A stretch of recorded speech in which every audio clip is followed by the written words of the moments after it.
같은 보증금에 같은 월세를 내고 같은 비용을 투자해도 배분율이 조금 다를 수 있다. 핸드폰 개통할 때 지원금 받듯이 주말에 상담했는데 뭐 지원금 50만 원 준다 그랬는데 월요일날 갔더니 지원금 없어졌어요. 이런 거랑 똑같은 거예요.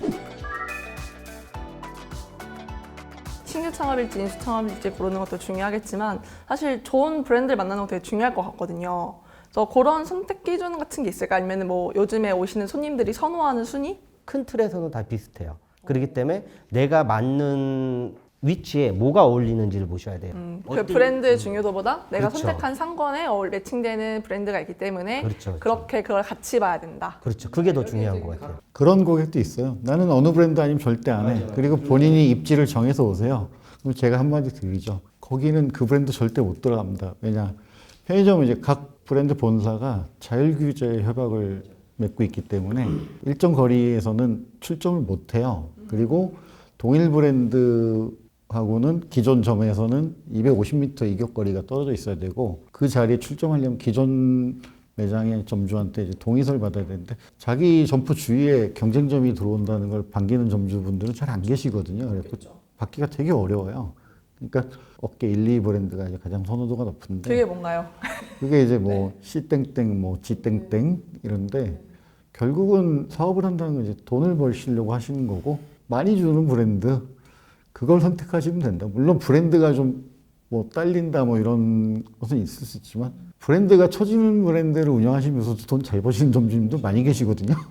이 양도양수에서는 투자 대비 수익이 높은 가성비 좋은 곳이 최고다는 말씀을 드린 것이고 신규 창업에서는 또 달라요. 만약에 이것을 막 그 수학적으로 계산해서 어떤 곳이 마진이 좋고라는 걸 계산할 수 있을까요? 못할 거예요. 그런 분들은 뭐냐면은 나 한 달에 얼마 들어왔어. 보통 인출금, 실수령액, 정상금 그렇게 말을 하는데 그 금액만 따져요. 즉 시스템적으로는 G사가 최고예요. C사도 그렇고. 그래서 내가 원하지 않더라도 시스템을 움직여서 해줘요. 또 내가 요구하더라도 안 드는 걸 안 드는 거예요. S사 같은 경우에는 내가 원하지 않으면 안 해주는 경우가 많아요. 근데 원하면 해줘요. 즉 초보자 같은 경우는 C사나 G사가 좋을 수 있어요. 그렇지만은 경험이 있는, 즉 한 번 경험 있고 복수 운영을 하시는 분들은 S사나 다른 데가 더 좋아요. 왜냐하면 내가 받아낼 수 있거든. 시스템을 너무 잘 알고 있기 때문에. 그래서 어느 것이 좋다 나쁘다 할 수가 없고요. 평균 함정에 빠지시면 안 돼요. 왜냐하면 그 브랜드가 좋고 매출이 좋고 가맹 점당 평균 매출이 좋다고 해서 내 점포가 좋다는 보장은 없는 거예요. 내게 제일 중요한 거지. 프랜차이즈 브랜드도 골랐다고 했을 때 가맹 계약 방식에 여러 가지 방식이 존재하는 걸로 알고 있는데 그런 게 어떤 건지 간단히 설명해 주실 수 있을까요? 크게 보면 임대차 계약서를 내가 쓰냐, 임대차 계약서를 본부에서 쓰냐에 따라서 두 가지를 나눠요.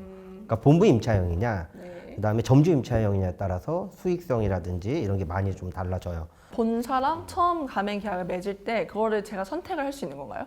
선택이라는 표현보다는 협의가 좀 맞을 것 같아요. 본사와 네. 일반적인 명칭을 보면 순수 가맹과 위탁 가맹이에요.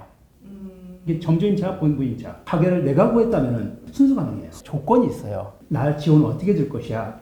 그러면 매출 이익 나오면 내 때 매수를 해줄 것이야. 그거를 배분율이라고 한다. 네네. 배분율 플러스 나 여기 들어가는데 권리금이 많이 들어가니까 나 지원 좀 해줄 수 있어? 했을 때 그 일시장려금이라고 얘기를 해요.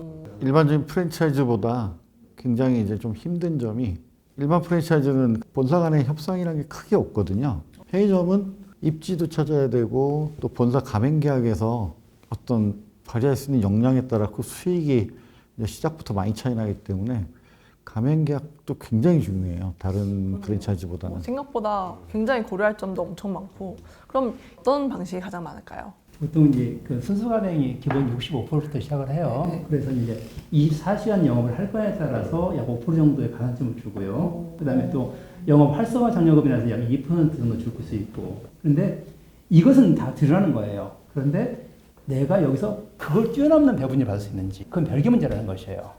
거기서부터 협상력이 시작되는 그리고 또 한 거죠. 가지는 저희는 사실 이제 모니터링을 하고 있거든요. 본사를 항상 보고 있고 프랜차이즈 속성은 매출의 확대예요. 이게 공격적으로 나가는 시기가 있어요. 그래도 어느 그 리더에 따라서 투자를 많이 할 것인지 그런 부분들에 이제 우리 민감하게 되면은 유리할 수가 있어요. 그래서 지원금을 끌어낼 수 있다는 것이죠. 그래서 그런 부분이 필요하고요. 배분율 같은 경우에도 사실은 정해진 룰이 없어요. 배분율 뭐 이런 거는 한도 끝도 없죠. 똑같은 점포 A, B가 같이 있어도 같은 보증금에 같은 월세를 내고 같은 비용을 투자해도 배분율이 조금 다를 수 있다. 그래서 가장 중요한 건 본인한테 조금이라도 이득이 되는 쪽으로 선택하는 게 유리하시다. 정답은 없고. 본사가 어떤 전략에 따라서 우리는 확장을 해야겠다. 아니면 우리는 안정을 더 추구해야겠다. 거기에 따라서 이제 지원 조건이 다 바뀌는 거고 이게 수시로 바뀌기 때문에 이제 제가 농담삼아 말씀드리는 게 핸드폰 개통할 때 지원금 받듯이 주말에 상담했는데 뭐 지원금 50만 원 준다 그랬는데 월요일날 갔더니 지원금 없어졌어요. 이런 거랑 똑같은 거예요. 지원금이나 일시장려금 이런 것도 얘기해 주셨는데 어떻게 하면 주나요? 그게 협상력이죠. 협상력일까요? 왜냐하면은 네. 이쪽의 생리와 실이 변동을 한다면은 사실은 지원을 받을 수 있는 폭이 커지죠. 이런 건 진짜 좀 꿀팁이네요. 집 편의점 업종에서는 본사에서 지원금이나 일시장려금을 주기도 한다. 그렇죠. 주기도 한다. 본사의 이해와 이제 이익에 맞았을 때 그 점포가 그거를 이제 분석할 줄 네. 알아야 되는 거죠. 어쨌거나 고객한테 저희는 수익성을 가장 극대화시켜 줄 의무가 있기 때문에 최대한 수익성을 확인해서 가장 좋은 매장을 소개시켜 드리는 거죠. 굉장히 정말 심도 깊은 부분까지 말씀 잘 들었고요. 사실 편의점은 저는 담배권이 굉장히 중요하다 이런 얘기 들었는데 담배권이란 게 일단 담배를 팔 수 있는 권한인 거죠. 그렇죠. 네. 담배는 전매 사업이거든요. 그래서 국가에서 지정한 일정한 요건을 갖추지 못하면 판매를 할 수가 없습니다. 편의점에서 담배하고 술은 다 파시니까 안 파는 데도 있어요, 간혹. 물론 안 파는 데도 있는데 못 파는 거죠. 안 파는 게 아니고. 문제가 생겨서 이제 담배권이 없어진 경우도 있고 아예 담배를 포기하고 하는 경우도 있고. 그럼 담배권은 그러면 제가 만약에 브랜드를 선택하면 브랜드에 따라서 받아주는 건가요? 아니에요. 뭐 어떻게? 모르시는 분 아니 왜 이분이 했는데 내가 했는데 왜 나한테 안 주냐. 근데 고시제기 때문에 반납을 하고 다시 취득을 하셔야 되는데 반납을 하고 취득할 때 그 사이에 저 말고 다른 분들이 할 수 있어요. 맞아요. 그러면 추첨으로 또 갈 수가 있고 그 중에 장애인이 있잖아요. 그럼 장애인이 또 국가유공자나 장애인이 우선이에요. 그래서 그 부분이 가장 중요해요. 양도, 양수, 시에도. 양도양수 시에는 계약서에 이 담배권 특약이 굉장히 중요하고요.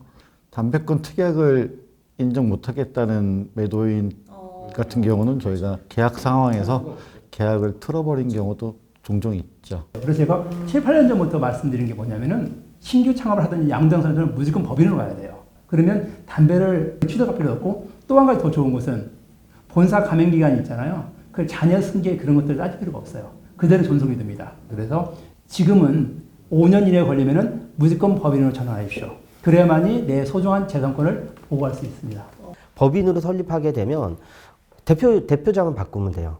그렇게 되면 기존에 있는 계약을 이어서 갈 수가 있는 거고 사업자도 다시 내지 않으니까 법인의 대표만 바뀌는 그렇죠. 거죠. 그러니까 CEO, 그러니까 대표를 다시 선임을 하는 거기 때문에 같은 사업체가 영속이 되니까 담배권도 남아 있는 거다. 그래서 그렇게 해서 만들어서 근데 넘겨요. 이것도 이제 좀 어느 정도 수익이 되시는 분들은 감당 가능한데 좀 저매출 점포는 해당 사항이 조금 어려운 게 왜냐하면 세무 비용이라든가 이런 추가 비용이 발생하는 부분이 있어서 세무적인 부분 때문에 사실은 이제 못하고 미루고 있던 부분이에요. 근데 이제는 더 이상 미루면 안 되는 부분이에요. 사실 되게 중요한 부분이긴 하네요. 기존에 편의점을 운영하시는 분들이 그분들도 이제 본인의 투자금을 회수하고 나오셔야 되는데 거리가 넓어져 버렸으니 이 기존의 좁은 50m에서 운영하시던 분들은 팔 수 있는 방법이 아예 없어져 버리니까 시기적으로 이제 네. 얼마 안 남은 거죠. 자기의 어떤 해소할 수 있는 자본이 법으로 규제로 인해서 그걸 해소 못할 수 있는 상황이 되는 거거든요. 그렇네요. 그러니까 이런 건 좀 약간 현재 편의점을 운영하고 계시는 분들이 많이 아셨으면 좋겠는 정보네요.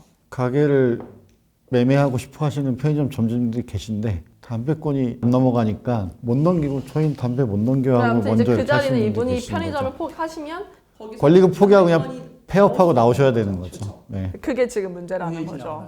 서울 전 지역은 다 이제 2년 정도 이제 안 한 남았고 2년 반, 3년 이 정도 남은 얼마 안 거죠. 나왔네요. 2년 반이면. 확실치는 않아요. 그냥 또 바뀔 수도 있죠. 또 현재는 그러하니 현재는. 꼭 보시는 분들께서 한번 참고해 주시면 좋을 것 같습니다.